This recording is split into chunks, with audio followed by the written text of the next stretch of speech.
All right, so when you start line quality, like it says in your steps, you're gonna take your marker and you're gonna go over what you drew with one smooth line. You're gonna go over the whole thing.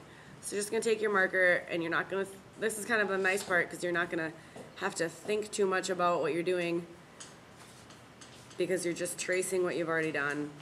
And you don't want your line to be sketchy. You don't want your marker line to be sketchy. You want it to be smooth. You're gonna fool everyone into thinking that you just drew a marker with a marker and you drew it all perfectly the first time. They're gonna think you're amazing.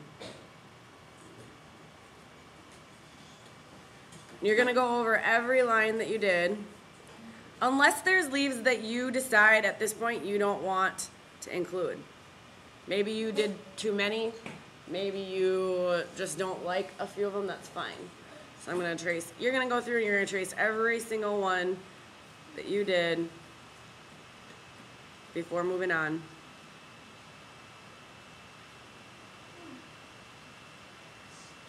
With one smooth, continuous contour line.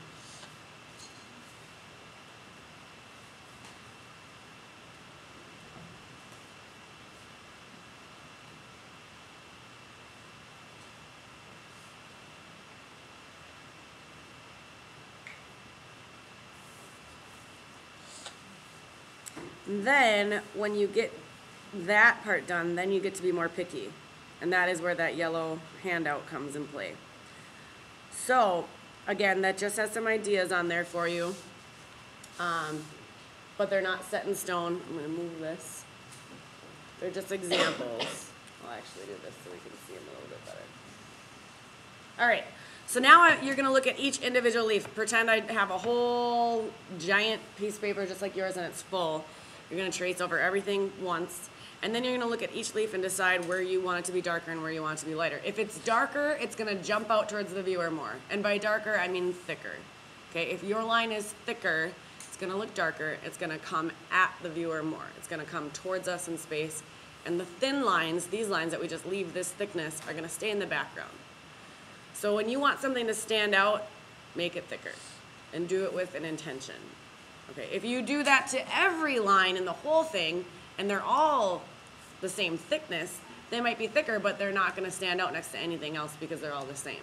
So you want to have a variety. You want to have some thin, some thick throughout the whole drawing. So pick and choose where you want it to stand out specifically on each leaf.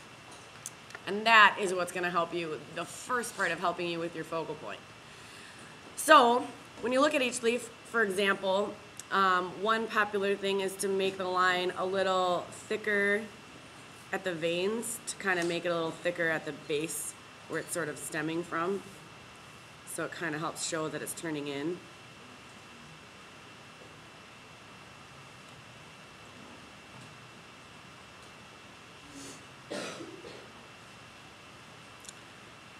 Again, one example is to show it get thicker at the turns.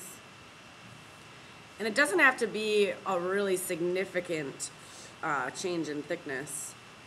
And at this point, what's nice also is you don't even need to look at the leaf. You don't need to see the leaf to do this part. Because you already have your contours done. And this is the side that's sort of the underside of the leaf. And so I'm going to make that a little thicker. But that's up to you. You can do this however you want.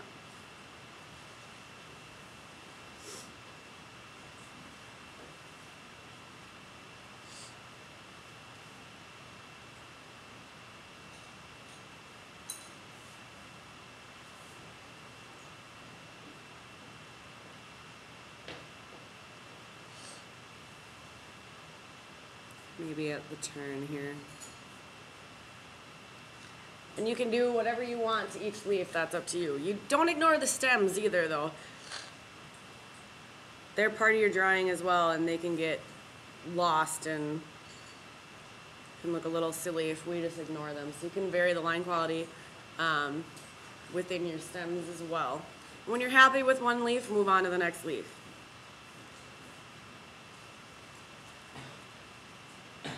But this takes a little bit of time and You do need to be a little meticulous as you decide how this is going to be put together and composed. Be pretty picky with it.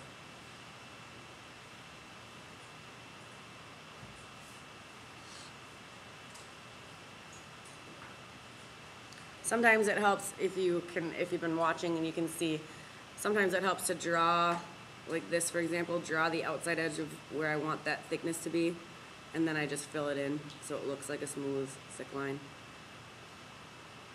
That tends to be easier for me, because I maybe don't have as steady of a hand as I would want to do this correctly, I guess. So I find that to be really helpful.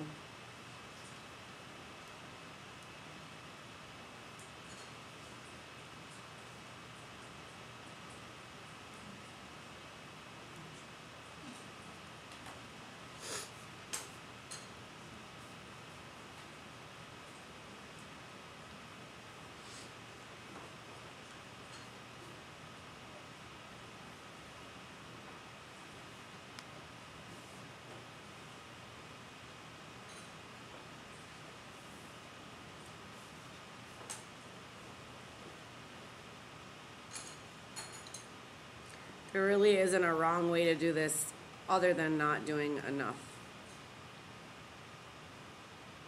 Just tracing them all once is probably not gonna hack it.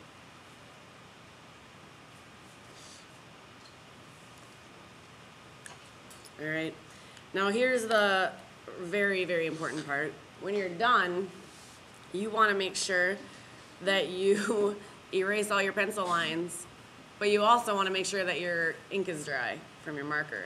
If you don't wait long enough, it'll just smear black ink all over it and it'll be a mess and wreck your drawing.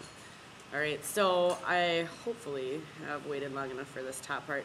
I would wait a minute or two. Hopefully I've been working on that plant on the bottom long enough for it to have been dry by now. It seems like it's okay. But when you're all done, you're gonna have these nice smooth contour lines and no pencil and some nice little, and you can still show depth and that 3D quality just by adding line. Okay, and that takes a little while. If you start that today, you definitely will not finish. So take your time with that. Okay, the markers are over on the counter. Make sure you put them back every day.